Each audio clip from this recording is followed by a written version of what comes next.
রাধাষ্টমী ব্রতের ৯টি গুরুত্বপূর্ণ মাহাত্ম্য। পদ্মপুরাণের ব্রহ্মখণ্ডে সপ্তম অধ্যায়ের ১ থেকে ৪৪ নম্বর শ্লোকে রাধাষ্টমীর বিবিধ প্রকার মাহাত্ম্য বর্ণনা করা হয়েছে। ১.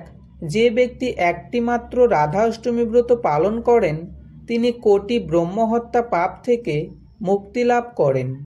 ২. কোনো ব্যক্তি যদি ভক্তি ও নিষ্ঠা সহকারে একটিমাত্র রাধাষ্টমী ব্রত পালন করে তাহলে তিনি সহস্র একাদশী ব্রত পালনের শতগুণ ফল লাভ করে থাকেন, অর্থাৎ তিনি ১,০০,০০০ একাদশীর ফল লাভ করেন। ৩.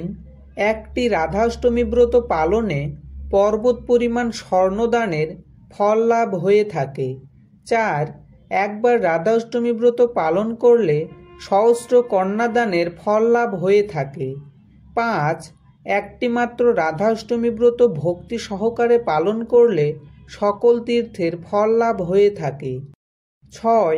কোনো ব্যক্তি যদি অশ্রদ্ধাবশতও এই রাধাষ্টমী ব্রত পালন করে তাহলে সে তার কোটিকুলকে উদ্ধার করতে সমর্থ হন। ৭.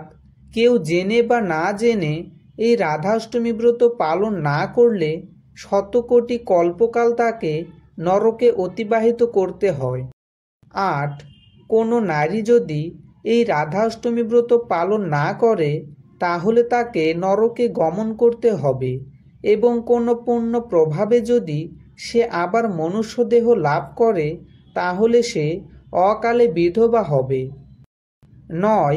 যদি কেউ রাধাষ্টমী ব্রত পালন করেন এবং ভক্তি ও নিষ্ঠা সহকারে রাধাষ্টমী ব্রতের মাহাত্ম্য কথা পাঠ বা শ্রবণ করেন তাহলে তিনি অনন্তকাল বৈকুণ্ঠধামে বাস করার সৌভাগ্য লাভ করেন। তাই সকলেরই ভক্তি ও নিষ্ঠা সহকারে এই মহাফল প্রদানকারী পবিত্র রাধাষ্টমী ব্রত পালন করা উচিত এবং রাধাষ্টমী ব্রত পালন করে শ্রীমতী রাধারানীর কাছে প্রার্থনা করবেন, হে রাধিকা, কৃপাপূর্বক আমাকে আপনার শ্রী পাদপদ্মে দাস্য দান করুন। রাধে রাধে।